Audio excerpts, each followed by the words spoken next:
por, por aceitar este convite. És o meu convidado, mas desta que me estás a receber. E é um prazer estar aqui contigo e antes de começarmos, parabéns. Atrasados. É verdade. Porque sei que fizeste anos ontem mandei-te aquela mensagem hoje de manhã, acordo, vi a tua data de nascimento. Ei, que caraças! O Facebook não me informou, não é? Não, porque tirei isso. Porque não toda a gente dá os parabéns. Exatamente. Gostava de começar com a primeira memória que eu tenho de ti. Olímpico Jovem 2003. E para mim, foi a primeira vez que eu vi alguém correr tão rápido. Eu era iniciado do segundo ano, tu eras juvenil, tu e o Milton Dias eram as figuras da nossa equipa, da seleção de Lisboa, e tu nos 110 metros de barreira fizeste uma prova espetacular com o Tiago Marques. Se bem que o Milton já sabíamos que ia ganhar, e tu havia aquela dúvida porque o Tiago na altura tinha a melhor marca. Tinha o recorde nacional, era dele. E foi incrível, o tiro sai, as primeiras 4 barreiras acho que foi mesmo lado a lado, e depois começaste a distanciar e eu aí à oitava deve ter perdido, não, já não vou apanhá-lo. Como é que lembras-te dessa prova? Com a tua descrição parece que estava a vivê-la agora, sinceramente. Foi mesmo saltava. Foi espetacular. Foi para mim, se calhar, a primeira prova da minha carreira desportiva que me fez sonhar mais. Foi a primeira prova onde eu me senti realmente imbatível. Porque o Tiago Marques, como disse muito bem, era o detentor do recorde da pista coberta. Ele fez, na pista coberta competimos os dois, eu na altura ainda tinha 9 passadas à primeira barreira. Como de barreiras, sabes bem, normalmente a média é 8, há quem faça 7, mas já é eu tinha 9. Ou seja, eu tinha que fazer muitos passinhos para entrar à primeira barreira. E durante um estágio em Almada, que até caí, foi por causa disso que eu troquei a perna contrária dos blocos, eu passei para 8. E realmente, o ar livre começou a ser muito promissor. Eu lembro de eu, no Regional de Lisboa, ter feito 14,50, o Tiago ter feito em Santarém também 14,40. E quando chegámos ao Olímpico Jovem, eu disse mesmo ao meu pai, ao meu treinador, já não lembro quem é que disse, o recorde vai cair. Não sei quem ganhar a prova vai bater o recorde nacional, que era na altura, acho que era 14,29 ou 14,20 e qualquer coisa, do Zé Carvalho Filho. E eu lembro-me da adrenalina que eu estava, que eu nunca tinha sentido. Como eu digo, foi a primeira prova onde eu me senti ter estado num estado de flow, num estado em que os atletas. E foi a primeira prova onde eu não vi as barreiras sequer. Eu não me lembro dessa prova no momento. Eu acabei a prova, só me lembro de uma pancada que dei no joelho, na eliminatória, nessa por acaso não dei, mas doía-me o joelho. Lembro, a única coisa que eu me lembro mais ou menos dessa prova. E fiz 13, ou seja, a recorde era 14,20 e tal, nós tínhamos os dois 14,40 e eu fiz 14,87. 13,87. E fiquei louco, foi uma prova brutal e desde aí, mas lembro-me bem, das provas, lembro-me bem do sentimento, não me lembro da prova em si, mas lembro-me da adrenalina. Eu, por acaso, eu fiz 100 metros barreiras, era iniciado, e tinha ido com 15,20 aos 100 metros barreiras, tinha ganho por um centésimo ao João Almeida. Muito bom, isso o Marcos Salera tinha-nos dado uma tareia, só como o Marcos Salera fazia altura, comprimento, fazia várias, levaram-me. E eu a treinar em Alcatrão, na escola lá ao pé da minha casa, a treinar, quando cheguei ao dia, fiz 14,19. E senti a mesma coisa que me estavas a descrever, mas eu nunca mais senti isso. Foi a primeira e única vez, primeiro nacional da minha vida, estava nos blocos e parecia que ia, explodir, sabia que ia correr bem, porque estava com tanta energia e tenho pena de nunca mais ter sentido isso. Mas tu de certeza que voltaste a sentir, porque foste a mundiais, a jogos. Sim, sem dúvida. Essa foi a primeira de muitas, felizmente. Aliás, depois logo passado um mês fui ao Foz e voltei a sentir que bati o recorde nacional. E essa marca foi batida rapidamente, fiz 13,79. E depois 13,79, depois 13,74. Bati o recorde nacional 2 vezes no Foz, na eliminatória e na final. Fui segundo. E depois, felizmente, nos 100 metros, nos 200, nos 4 por 100, eu senti várias vezes nesse momento, não sempre, porque isto obviamente não é assim tão fácil atingir esse estado, é preciso uma forma física e mental muito grande, mas essa foi a primeira. Eu desse fim de semana tenho outra memória, porque estava a ver as provas no segundo dia e sentou-se ao meu lado, estava a ver com o Yusuf, não sei se lembras, Lembro. e senta-se ao nosso lado o Neno, guarda-redes do Benfica e do Vitória de Guimarães. E ele começa a meter conversa connosco e a dizer, estávamos a ver o triplo, a Marisa Anselmo, uma coisa assim, e ele a dizer, eu adoro atletismo e os futebolistas têm muito a aprender convosco, a perfeição dos movimentos, há aqui exercícios que nós devíamos fazer nos nossos treinos. O que é que achas de... Eu fiquei fascinado, um futebolista a dizer Não é normal, não é normal. Já vi de outras modalidades, um treinador do CAR, cubano, se não me engano, que era cubano, das lutas greco-romanas, dizia que usava todo o planeamento dele com base no atletismo. Disse que o atletismo era a base, para ele, na opinião dele, o atletismo era a base de todos os esportes. Tinha velocidade, tinha força, tinha explosividade, tinha quilometria. E ele pegava nos conceitos de treino do atletismo e do gesto técnico do atletismo para aplicar muito na luta greco-romana. Eu não faço ideia como é que ele fazia isso sequer. No futebol, no futebol acho que é relativamente na parte da corrida, obviamente corrida com bola é completamente diferente de corrida sem bola, mas a impulsão, todo o trabalho... evitar carrinhos, passar por cima. Acho que o atletismo, o gesto técnico tinha que ser muito aperfeiçoado, porque um atleta de 100 metros não tem bola, não tem mais nada em correr em frente. Se ele não souber correr bem tecnicamente, não está ali a fazer nada. No futebol pode disfarçar, não correr bem com a bola, mas se souber rematar bem ou cortar bem a bola, pode ser para defesa. Há maneiras de fugir um bocadinho do atletismo, não. Tem que ser mesmo à perfeição do movimento. E eu acho que isso é que nos distingue alguns desportos mais coletivos, onde se pode ter uma componente técnica muitas vezes superior, mas também temos componentes técnicas na vara, no triplo, são disciplinas mais exigentes no componente técnica, não precisam de ser tecnicamente a correr perfeitos, mas depois se saltarem bem, compensam. Nos 100 metros, não correr bem tecnicamente pode ser bom atleta, mas nunca se chegará se calhar a um nível... Tu viste aquela reportagem, documentário sobre o Cristiano Ronaldo testado aos limites, em que fazem testes e depois metem o Angel. Sim, eu lembro. E o Angel dá-lhe uma tarefa nos planos, mas depois quando é circular os cones, foi perdido. Exatamente. Agora mudando de assunto, e acho que tem a ver com o teu início no atletismo, toda a gente sabe que és filho de outro Arnaldo. Portanto, nas estatísticas aparece Arnaldo filho e Arnaldo pai. E de certeza que muita gente já te perguntou sobre isso. A minha pergunta é, lembras-te de tu ver correr ao vivo? Não me lembro de ver. Eu tinha 4 anos quando ele desistiu do atletismo. Ia fazer 4 anos, tinha 3 anos. Lembro-me de ter visto muitos vídeos, muitas fotografias, mas sei que ao vivo também o vi, mas não me lembro, não tenho memórias desse momento.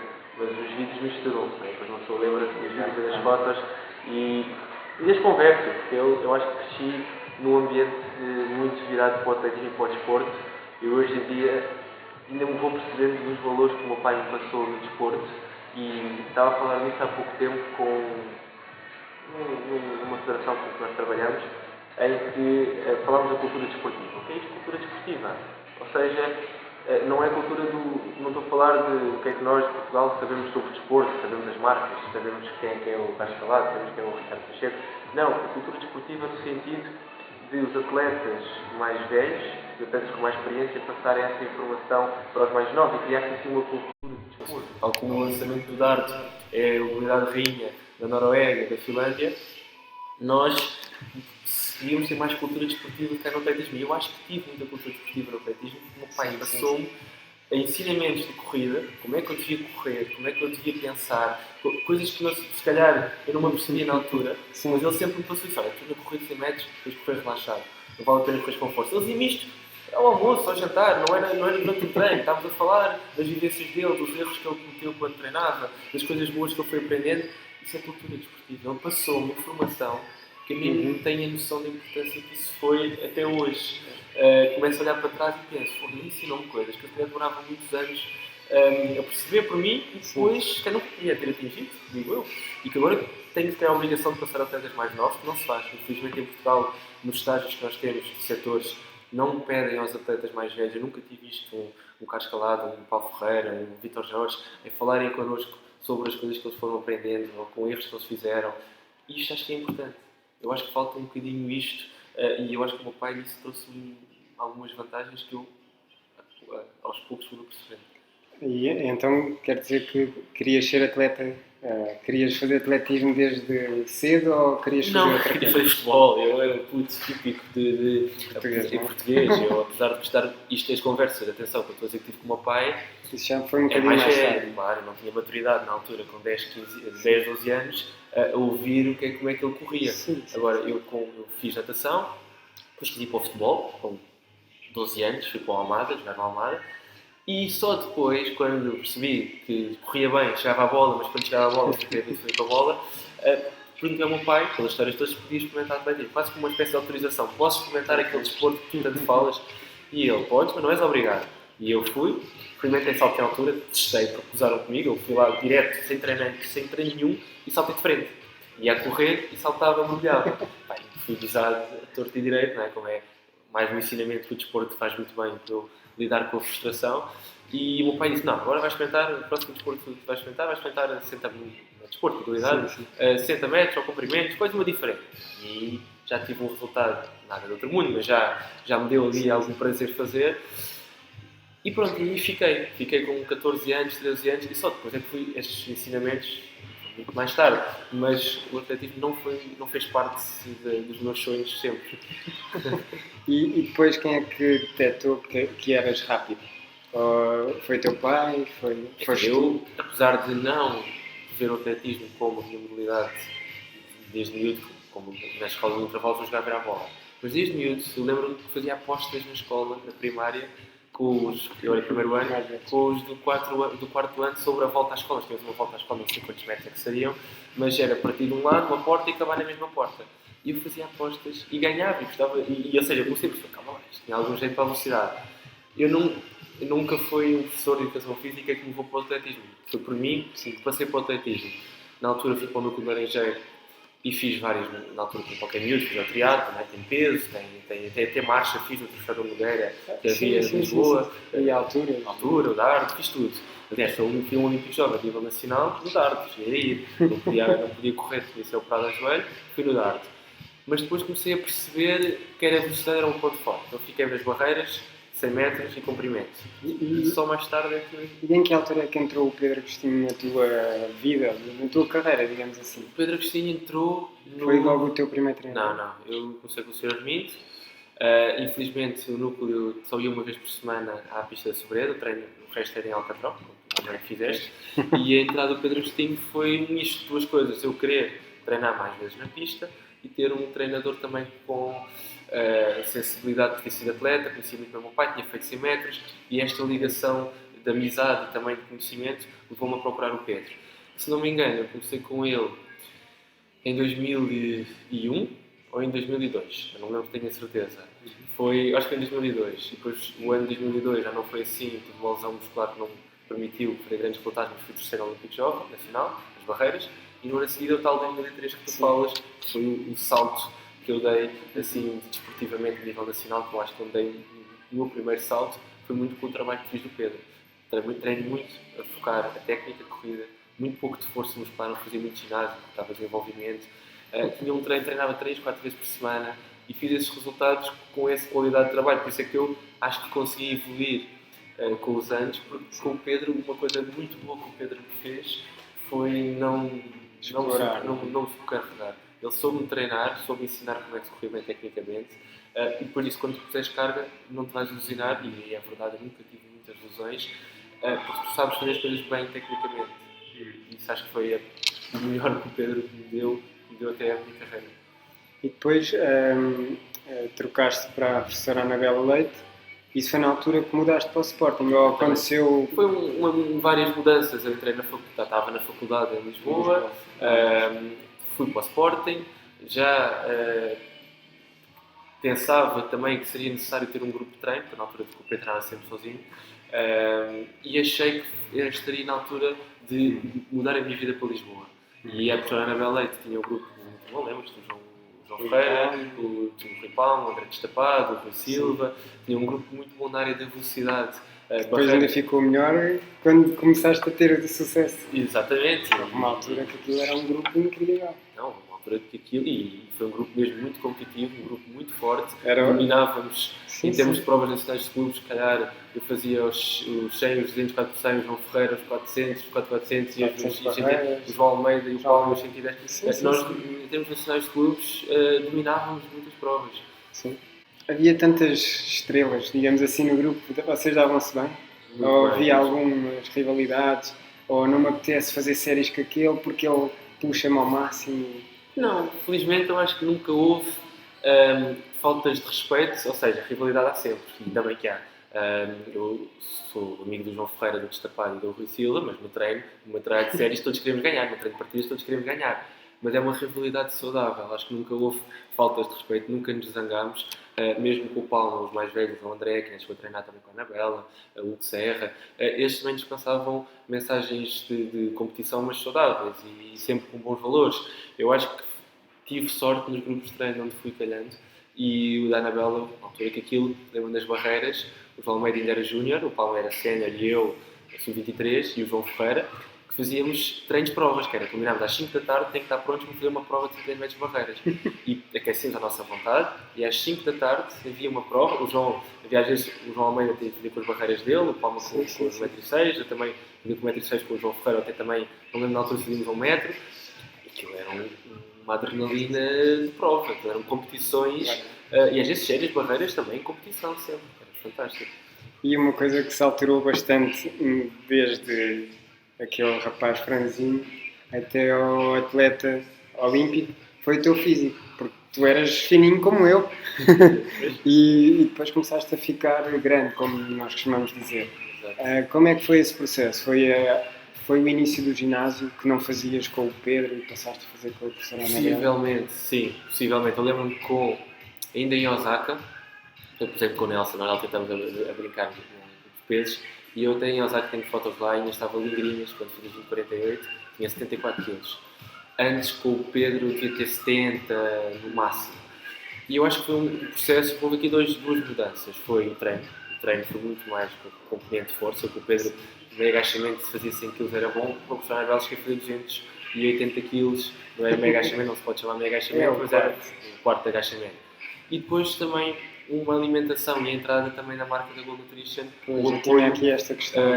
Onde eu tive que começar a ter uma alimentação muito mais virada para o desporto, com uma restrição em alimentos que não me faziam bem, pôr também um bocadinho mais de proteína, e todo o meu corpo progressivamente, que isso também foi bom, não foi um salto grande, que foi ganhando muita massa muscular, pelo menos nos membros inferiores, que era uma característica, tinha umas coxas e umas pernas, que digo que tinha porque já voltei aos 74. Mas eu acho que o físico adapta-se, não é? O corpo adapta-se, eu fazia uma disciplina de força, então quando achei as barreiras, rapidamente também ganhei mais força, porque já não precisava tanta agilidade, já não precisava de tanta flexibilidade, já comecei a investir mais então na força para os blocos, para a partir de blocos, e o meu corpo habituou-se a isso, e acho que faz parte da evolução do treino. Mas eu tenho informações confidenciais de que tu na cantina eras o comilão, na cantina da faculdade. Pá, meta mais arroz, eu não estou a passar, não quero passar fome. Não sei quem é que falou nisso, mas é verdade. E mesmo nos estágios há boatos, e são boatos, não vou dizer que são verdade, que quando havia frango as pessoas tinham que ir antes comigo, porque não deixava de haver. Porque eu, quando estava a treinar, e agora nota-se também a diferença, eu comia muito mesmo. Eu cheguei a comer um frango e meio só para mim. Mas facilmente, não tem grande, não é com acompanhamento, não, ou seja, eu comia bastante e mantinha um corpo até bem, não era gordo, não era sou atleta, tinha um corpo físico bem, exatamente, mas comia muito. Eu tinha aqui uma pergunta, mas já passámos, era se tinhas algum episódio engraçado que queiras partilhar desses momentos que tiveste no grupo da professora Anabela Leite. Porque havia lá atletas como o João Almeida, que aquilo é sempre uma festa. Se abrir o livro, e o meu, o Maraté, que também um atleta de 5 estrelas e com um grande sentido de humor.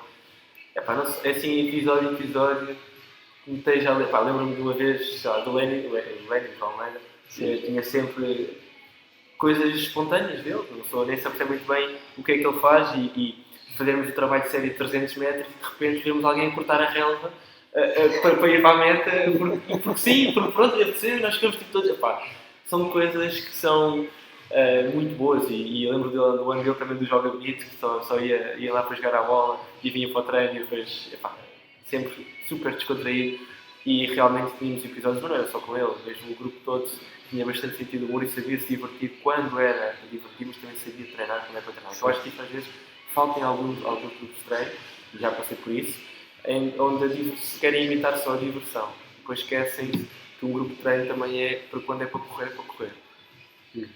E agora a pergunta é, estavas num grupo espetacular, num grupo de treino fantástico, tiveste as tuas melhores marcas, 10-19, 20-48 nos 200, 2 jogos, 3 mundiais ao ar livre, 2 europeus de pista coberta, 1 europeu ao ar livre, mas depois dos jogos de 2012, acho eu, mudaste para o professor João Abrantes. Essa decisão, de certeza, não foi fácil. Qual foi a principal razão? Eu não consigo dizer que haja uma principal razão. Não há uma principal razão. Há um conjunto de fatores. Mas eu lembro-me de ver naquela mensagem em que tu despediste, ou pronto, disseste que tinha chegado a hora, tu disseste que ele chegou numa altura muito importante a nível emocional. É isso que eu estou a dizer. Foi um conjunto de fatores onde uma relação de longa data, como eu tinha com a Anabela e passámos tudo o que passámos, era preciso, houve conflitos que se foram criando, de coisas que não ficaram bem resolvidas, não vale a pena estar a falar, mas por vezes chocávamos em algumas das decisões que era para fazer, apostar, e houve coisas que tanto eu como a Anabela, depois mais tarde falámos, não estávamos bem connosco próprios, ou seja, eu estava revoltado com algumas situações, eu tinha saído do Sporting nesse ano, estava individual, foi uma saída com água, porque foi um clube que eu sempre adorei correr, fui muito bem tratado na época do Luís Pereira, quando eu digo Luís Pereira, foi a equipa do Luís Pereira, vivi lá dos meus melhores momentos do atletismo, e quando saí foi o professor Abra Matos, de maneira como fez as coisas, saí muito magoado com o Sporting. Achei que tinha encarado bem as coisas, no entanto era um atleta individual a treinar com a professora da Belém, que já se falava do Benfica, apesar de não ter nada com o Benfica. Foi essa picardia, vamos ver para o ano. Começou-se a criar alguma instabilidade. Eu próprio também passei uma altura, o divórcio dos meus pais, que não sei se afetou ou não, mas também não estava a 100%. Tive um exame da especialidade do Harrison no ano anterior, que tinha que escolher a especialidade nesse próprio ano. A Anabela também estava numa fase onde não sabia se ia ficar na escola ou não, se ia ficar requisitada ou não. Ou seja, nós vivemos ali, eu acho que foi um clima, mesmo de uma tempestade num copo d'água, e onde, na minha opinião, apareceu o João Almeida para o João Abrantes, o João Ferreira a dizer-me que iria sair também, depois vou sair para o José Carvalho, e eu próprio criou-se ali um clima, assim, não, eu também tenho que mudar, acho que isto está a fazer muita confusão. E ao mesmo tempo, o Sr. João Abrantes estava a começar a ter um grupo de velocistas muito bom. Com o Elias Alto, o Ricardo Monteiro, o Diogo Antunes não tinha aparecido muito, mas estava a começar os primeiros passos, e eu pensei, por que não? Vou experimentar algo diferente, algo que eu preciso também mudar de ares. Nunca senti que foi deixar de acreditar na Bela, zero. Foi simplesmente assim, não, eu preciso cada treino está a ser um sofrimento, não estou-me a divertir, e eu só corri bem o que corri porque gostei muito de fazer atletismo. E eu não estava a ter prazer no atletismo naquela altura. Lembro-me perfeitamente disso. Assim, não, o atletismo para mim é parecia algo que eu gosto de fazer. Então decidi mudar. Não, por um lado arrependo-me, por outro lado não arrependo. Porque é que eu não... Arrependo-me porque eu acho que o meu lugar é sempre juntar na Bela. E não é que o João Branco seja assim um mau treinador, pelo contrário, é um excelente treinador. Simplesmente ninguém me conhece tão bem como a Anabela. A Anabela consegue ao longe, a ver mal e às curvas, saber quem é que está a correr e quem é o Arnaldo daquele grupo. E eu sei, só olhar para a Anabela, perceber o que é que eu tenho que corrigir, e essa empatia não houve com o João, como é normal, porque eu já tinha vícios como atleta, ele tem vícios como treinador, e em termos de equipa, atleta-treinador nunca funcionou tão bem como eu e a Anabela. Mas não me arrependo porque eu precisava daquilo, eu precisei daquela mudança para ver isso. Para continuares também a ter motivação, se estavas saturado. E não só, exatamente, para continuar a ter motivação, senão não teria, mas também para perceber aquilo que eu só, exatamente, e depois voltei este último ano a treinar com a Anabela, que foi um ano, uma lesão horrível de tendão daquilo, foi a única lesão que eu tive assim mais chata, de dezembro a abril, eu não consigo calçar bicos, tive que calçar bicos na sintética para conseguir correr, e mesmo assim acabo a época com 10.46, consegui fazer 10.46, a treinar a velocidade de ténis quase para conseguir correr. E ainda ser convocado para o Campeonato da Europa de 4x100, num ano muito mal fisicamente em termos de lesões, foi um ano que eu gostei mesmo assim de correr e juro, eu tenho muita pena não ter feito o ano sem lesões, que eu acho que tinha feito um ano bastante bom. Pronto, agora que tiveste 2 treinadores que são os melhores treinadores de velocidade em Portugal, há uma grande diferença de metodologia? Eu acho que sim, bastante diferente. Não vale a pena dizer quem é que está certo, porque Sim, mas isso não há certo sim, erro, não há certo. Não, mas há certa tendência para adaptam-se, isso. adaptam-se ao atleta ou não é? Adaptam-se também se adaptam. Mas há atletas que não se adaptam a certas metodologias. Sim, eu não me adaptei à metodologia do João, mas não acho que seja por culpa dele. Acho que eu já tinha, quando eu cheguei ao grupo do João, já tinha 28 anos ou 27 anos. Ou seja, o João, como por exemplo o Diogo Antunes, que já começou com o João, se calhar se for para a Anabela é capaz de não se adaptar à metodologia da Anabela. Porque começou com o João e cresceu com o João e tem os hábitos do João. Agora, eu, obviamente vou dizer que sinto melhor com os treinos da Anabela, porque eu tive melhores resultados e gostei mais, são treinos mais específicos, mais direcionados, com menos tempo de treino. São treinos de 2 horas e meia, 3 horas, no máximo 3 horas, porque é quando o corpo também consegue trabalhar em alta qualidade, porque também a fadiga deixa de ser possível. O treino do João chega a treinar 5 horas e meia, no mesmo de seguidas.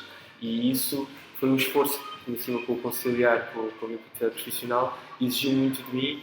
E o retorno não foi, ou seja, eu treinar o dobro, não corri o dobro, nem facto foi o dobro, mas Assim, não houve o retorno que eu queria, mas eu acho que mais uma vez foi, eu também sou uma pessoa que, por isso também depende do atleta, e acho que isso não me adaptei com o João, que é, eu sou muito competitivo e eu não gosto de faltar um treino. São 10 séries, eu faço 9, vou dormir para casa, não durmo bem à noite.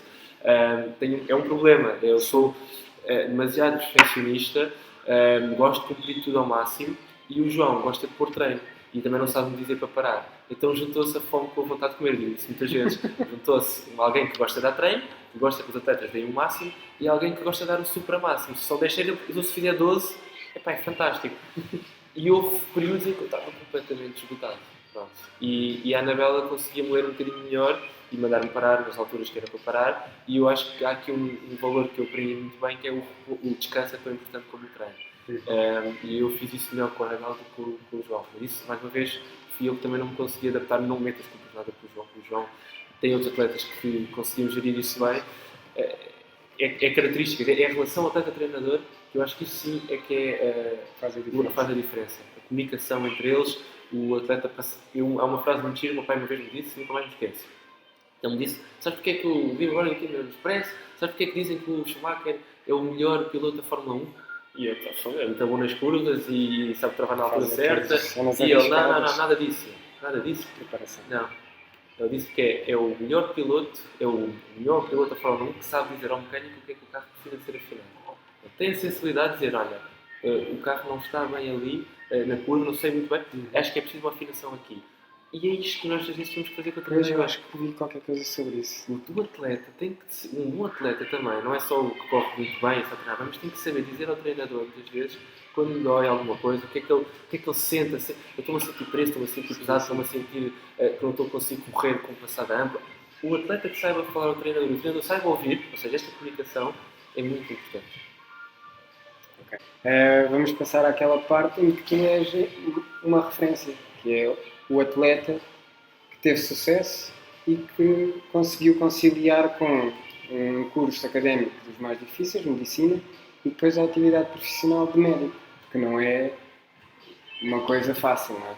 E por isso mesmo és uma referência e sabes que tu... Sim, é verdade, eu sinto, e é uma das coisas que eu sempre lutei muito, foi mostrar esse exemplo. Ou seja, eu acho que os atletas têm uma responsabilidade na comunicação social e para outros atletas. Os atletas de topo, o Phelps, o facto de ser apanhado bêbado a conduzir não quer dizer que ele seja o único atleta do mundo a fazer isso. Não, mas ele tem um estatuto tão alto, toda a gente o segue, ele tem milhares de seguidores, que o facto de ele fazer isso, muitas outras pessoas fazem, mas eu julgo nesse aspecto, entre aspas, porque ele tem uns holofotes, exatamente a proporção, a influência da atitude dele, que ele fez, é muito maior do que um senhor aqui na rua que faça isso, não é? Porque ele vai influenciar milhares de jovens.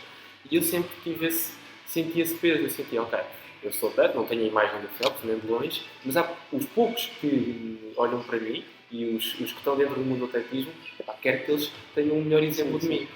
E eu senti que podia fazer algo que outros não fazem. Pronto, que eu, ok, não consigo correr 9,58, está dito, não consigo fazer 19, mas consigo fazer algo que se calhar pode ser difícil e que eu tenho armas para isso. Felizmente tenho boa cabeça, tenho boas pernas, vou juntar isto e vou dar o meu melhor, ser organizado, ser disciplinado.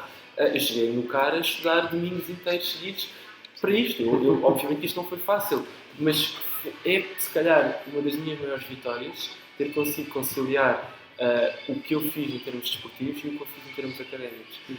Eu acho que eu não gosto nunca de ver o Arnaldo dos 10 a 9, dos 20,48, sem nunca pôr a medicina ao lado, porque eu fiz isso sempre tudo junto. Exatamente. Felizmente temos mais exemplos, ainda bem, temos a malta da canoagem que faz, acho que é a Teresa, fez o doutoramento também na FMH e foi finalista olímpica. Temos alguns exemplos que podiam ser mais, eu acho que podiam ser mais. No atletismo, temos a começar a ter também a Marta, por exemplo, Marta Noves também, médica, e que foi aos Jogos Olímpicos.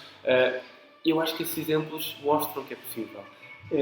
Tu, há uns anos atrás, numa entrevista ao Atleta Digital, onde eu também cheguei a participar, tu disseste: nunca senti que prejudiquei a minha carreira de atleta por ser estudante médico ou vice-versa.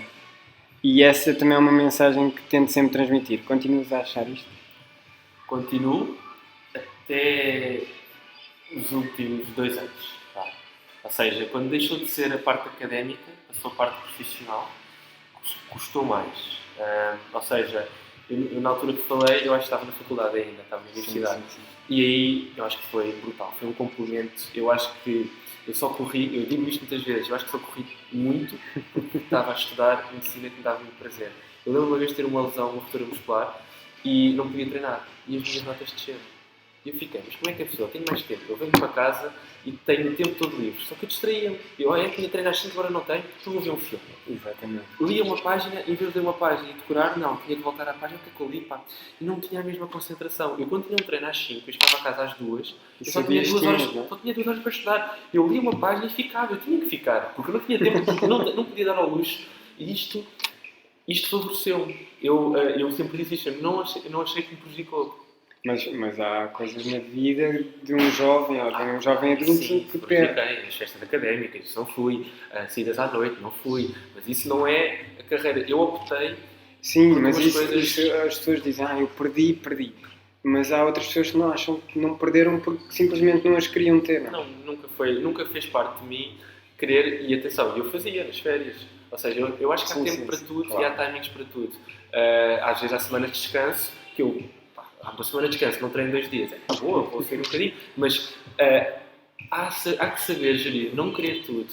Também não querer sair sempre à noite. Também não é por aí. Não querer sempre apanhar boleiras sempre.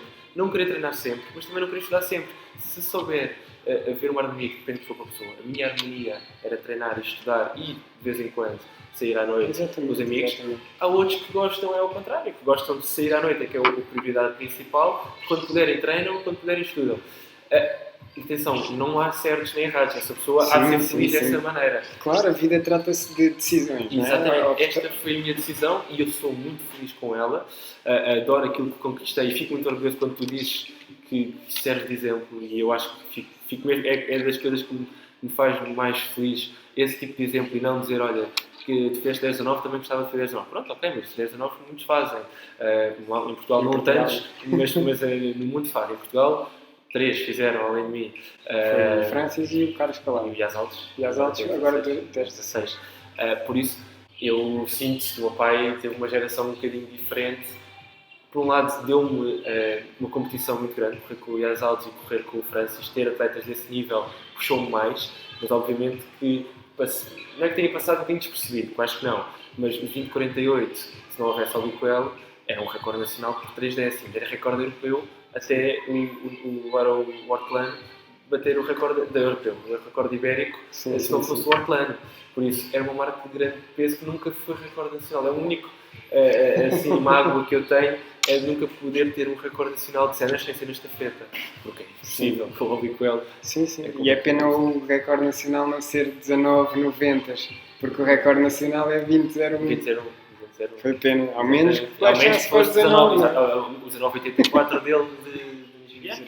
Pronto. Também também és exemplo de alguém que soube fazer a transição de atleta para a carreira profissional, digamos assim. Como é que preparaste? Foi algo muito pensado? Quem é que te ajudou Epá, olha, nesta transição? sinceramente, foi algo que fui pensando, obviamente. Não acho que nenhum atleta que chega aos 26, 27 anos, e acima médico, já formado, com projetos na área da medicina, obviamente que a decisão já estava lá. A decisão, quando é que vai acontecer? Eu pensava muitas vezes, quando é que isto vai acontecer? Pensavas que era aos 30? Aos 29, neste 29, caso? neste caso, ainda foi. Nunca pensei que fosse aos 29. Achei que pudesse ser um bocadinho mais tarde. O meu pai, por acaso, foi aos 29, também aos 28. Somos assim um bocadinho precoces no que toca Ele a foi terminar a 89, não foi 90. Não foi 90. Ele é de 61, mas como faz anos em dezembro, ele desistiu aos 28, se não me engano, também, e pronto. A decisão não foi fácil. Eu achei até, nós no FICA tínhamos psicólogo e falámos muitas vezes na potenciação desportiva e às vezes era um assunto que eu falava à Tatiana, era a psicóloga com quem eu trabalhava, e dizia, eu às vezes já começo a pensar quando é que vai ser, e ela, então um dia preciso, depois fala comigo, porque é um assunto pesado, é um assunto que vai ser difícil esta transição, mas eu acho que não foi assim tão difícil. Eu acho que eu sempre aceitei bem a mudança. Eu sou uma pessoa que sabe quando tem que ser, que tem que ser. Chegou a altura em que eu já estava, assim, só contextualizar, eu já estava a negar alguns projetos na área da medicina há 2, 3 anos. Me pediam para fazer determinados trabalhos, determinados congressos, determinadas consultas, e eu dizia que não podia, não tenho tempo. Eu em primeiro lugar, eu não posso dar ao luxo de acumular mais trabalho daquilo que eu já tenho. E quando eu decidi mesmo no final da época, ou seja, os últimos finais de Portugal que eu tive este ano, no ano passado, na Maia, eu fui para os 100 metros para a partida de blocos e havia algo muito sabia, podem ser ou vão ser os seus últimos campeonatos de Portugal. Mas eu não encarei isso com um grande peso, eu senti-me competitivo, eu vou lá, eu vou correr para ganhar. E na verdade, eu acredito, porque parti para o Diogo por 17 centésimos, ainda um bocadinho, mas que se eu não tivesse tido uma lesão, se eu tivesse trabalhado mais tempo a parte de partidas, podia lutar com ele e não ganhar, é verdade, mas podia estar ali competitivo, que era aquilo que eu queria desistir competitivo, nunca queria desistir a arrastar-me, a fazer 11 segundos, ou queria desistir, as pessoas recordassem-se, sempre recordar-se de mim com o Arnaldo competitivo. Sim, okay? E quando depois surgiu o projeto da clínica, já surgiu enquanto eu estava a treinar. Tanto que antes de tu anunciares que tinhas deixado a competição, eu escrevi aquele artigo dos Reis da Velocidade. Exatamente. E eu ainda não tínhamos falado sequer, e eu meti França Obicoel e Arnaldo Abrantes a dedicarem-se a outros projetos. Perfeito. Estão a dar espaço lá. Exatamente. E depois, passado alguns dias, teve a confirmação, porque eu também senti, e eu não estou tão ligado como já estive aqui aos treinos. E era algo natural, não é? É isso que eu acho que eu gostei também da minha transição, porque as pessoas sentiram que tens razão, estás na altura certa dele. Já deste tudo o que tinhas a dar e com aquilo que nós conhecemos, não que não acreditassem no potencial físico. Aliás, os meus colegas de treino, na altura creio que é o Bernardo, e tu és maluco, tu não desistes, tu fizeste treinos brutais. Eu cheguei a fazer um treino de 200 metros no ano passado, antes de me lesionar, na altura em que estava a recuperar a forma, e fiz com células 20,98 ou 20,90 e tal, e passado 20 minutos fiz 21,60, com a fadiga em cima. E isto, nesse ano, a Anabel também dizia, se tu quiseres continuar, tu vais fazer ainda uma grande época. Só que a motivação já não estava tudo no atletismo, eu já estou com a cabeça no outro lado, eu já estou com a cabeça na medicina, é a medicina que me dá família também. Na família. Depois ainda houve, a minha filha nasceu e é uma coisa que eu já esperava que ia ser brutal. As prioridades mudam, normal. E fez tudo sentido. E eu acho que a mudança, para mim, eu estou feliz, vou treinar, que é algo que às vezes os atletas não... 5 colegas que desistiram, que às vezes fogem, querem cortar funções total, saem com algum... O meu pai sempre mago, o meu pai teve 10 anos sem treinar, depois de desistir, estava magoado com o atletismo. Eu sei disso, porque mais uma vez, meu pai passou uma mensagem importante, não sair com mágoa do atletismo. E eu vou ter com a Anabel e treinar, vou lá, faço umas corridinhas, brinco com eles, faço umas retas, não faço tantas como posso fazer. Quero ir ver o Nacional de Clubes, quero ir ver esta disputa que vai haver entre Sporting e Benfica. eu gosto de atletismo e acho que a mudança foi feita em paz e estou em paz com isso. Falámos aqui da Atlética, como é que esta experiência tem corrido? Muito bem. Está todo o gás ou ainda sentem que estão no arranque? Não, todo o gás. Começámos no arranque, neste momento é todo o gás porque assim nos exigem. Estamos com mais profissionais, mais pessoas, mais atletas a pedirem-nos mais ajuda, mais apoio e estamos a todo o gás e a crescer bastante e está a ser um projeto muito desafiante que eu estou a gostar, independentemente do resultado final. Acho que está a ser uma experiência muito boa para mim como profissional e futuro médico, gestor, o que quer que seja, porque isto é outra, Sim. não envolve Estás só... a ser empreendedor, não é? Exatamente, não envolve só a área da medicina, mas tenho uma equipa fantástica por trás, não, que é ótimo, não, trabalhar sozinho não daria mesmo e tem sido um projeto muito giro. Há pouco disseste 2016 foi um ano horrível em termos físicos, mas em termos pessoais... Foi espetacular. Foi dos meus melhores anos. Mesmo com tudo o que aconteceu no atletismo, atenção, apesar de ter sido um ano horrível em termos físicos, foi um ano que eu gostei muito do atletismo. Eu gostei muito de voltar a treinar com a Anabela. Fiz treinos fantásticos, esse treino de 200 metros, lembro-me que foi brutal. Antes de nos ir fiz um 300 manual, 33,5 para mim, pá, é fantástico. E eu estava a correr bem, como eu gosto de correr. Mas depois dizia, ok, mas fui pai. Abri uma clínica, estou a fazer uma especialidade que gosto muito e estou com consultas muito desafiantes. Estou com muitos projetos e acho que foi um ano, casei em 2015 ou foi em 2016, mas foi tudo um período de 29 anos, por assim dizer. Foi no início da época, não é? Exatamente. Foi no início de desta 2015 a época. 2016 foi fantástico. Quem me dera que todos fossem assim. Antes da última pergunta, chegou aqui uma questão diretamente de Barroselas.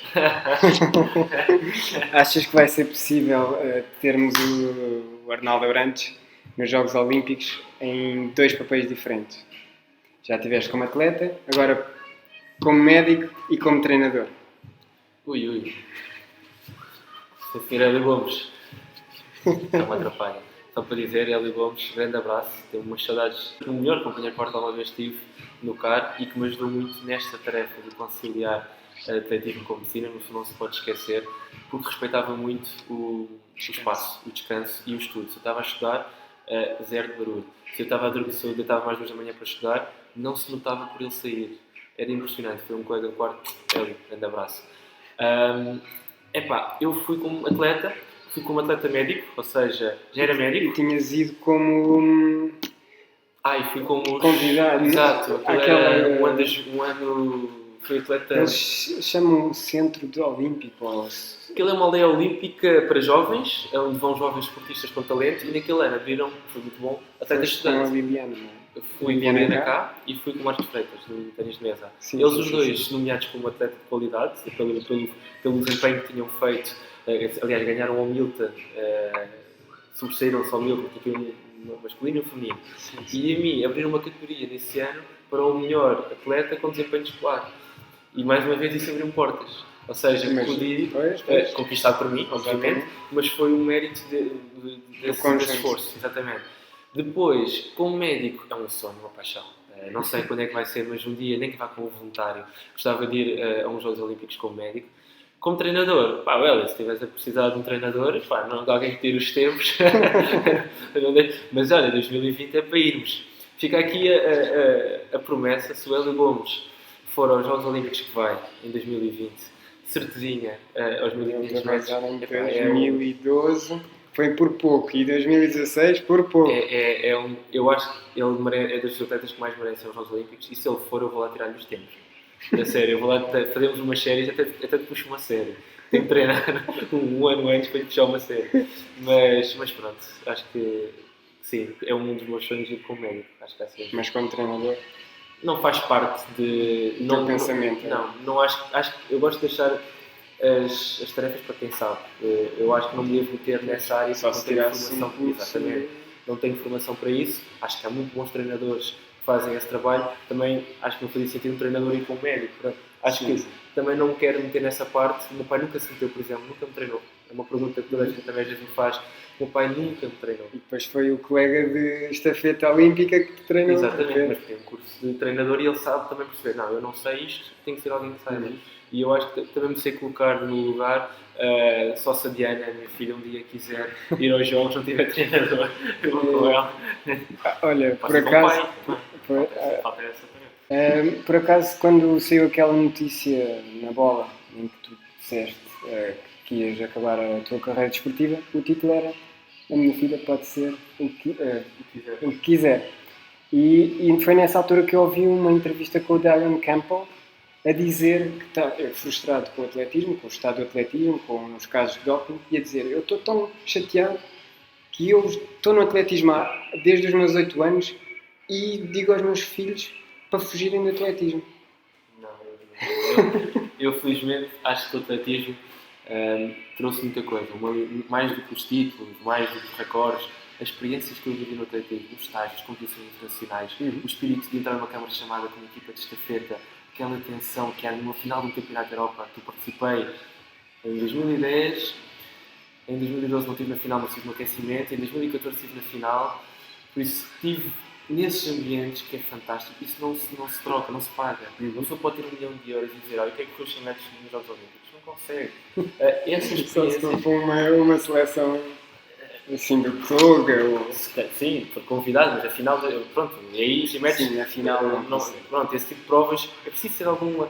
Isso é o que mais me trouxe, as pessoas com que eu conheci, e acho que a minha filha terá toda a sorte de um dia se entrar no mundo desportivo, seja ele qual for, pode fazer o que ela quiser, pode nem sequer fazer desporto, eu vou puxar para o desporto, acho que o desporto ensina bons valores. Uma vez tu disseste, o atletismo é uma escola de vida. É uma escola de vida.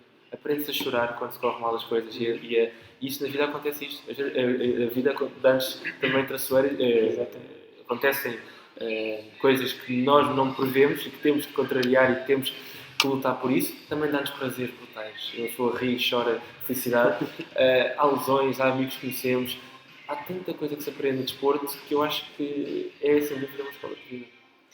Para terminar, ontem estava a ver o The Voice e há lá um participante que é estudante de medicina. E na apresentação dele ele diz: eu gostava tanto de pôr a medicina como plano B. E a minha cara metade, a Raquel: mas este gajo é louco, quem é que mete a medicina em plano B? Não é o teu caso, porque tu adiaste um pouco. Sim. Porque a carreira de atleta é agora, não é quando tu tiveres 35 anos. Eu fiz a minha resposta ligada: o gajo quer é fama, se ele for médico nunca vai aparecer na televisão, nunca vai ser convidado. E tu o que é que responderias? Plano B, só se for pela paixão, atenção, ele pode ser uma pessoa que não veja a medicina da maneira que eu vejo, que gosto da medicina. Eu faço genuinamente a medicina porque gosto, não faço a medicina para ter, como pensam que os médicos recebem muito dinheiro ou que têm boa qualidade de vida. Eu faço medicina porque gosto mesmo, e ele se calhar vê-o como plano B porque a música para ele é que é a paixão dele. Pode ser por aí, não pode ser a única resposta possível. Outra que não tiver a minha paixão, mas eu sabia que não era isso que me ia dar um futuro profissional a longo prazo, não é? E eu também teria que arranjar uma profissão que eu gostasse. E o meu pai também sempre me disse, o meu pai e a minha mãe, que tu fazes o que tu quiseres. Se tu quiseres ser um canalizador, se quiseres ser o homem do lixo, se tu gostares, vais ser o melhor. E tenho a certeza que vais ter sucesso, porque realmente há canalizadores, homens do lixo, que abrem empresas, constroem um negócio por trás disso, porque têm a paixão desse trabalho. Se a pessoa não tiver paixão, se tiver aquilo forçado, por mais que qualidade que digam que é ser médico, advogado, arquiteto, se não gostarem daquilo que fazem, não vão ter sucesso. Eu acho, é a minha opinião, podem ser qualquer profissão, desde que gostem, deem livre por ela, quando gostam, correr por gosto não cansa, não é? Quando gosta, é fácil estar a estudar um dia inteiro, porque gosto, divirto-me, é muito mais fácil ter sucesso. E eu acho que é um dos grandes segredos, não é segredo nenhum, mas um dos grandes truques que eu usei na minha carreira é gostar de medicina e gostar de atletismo. Então, foi fácil fazer as duas coisas. Muito obrigado, Arnaldo. E continuação de sucesso. Um abraço. Obrigado.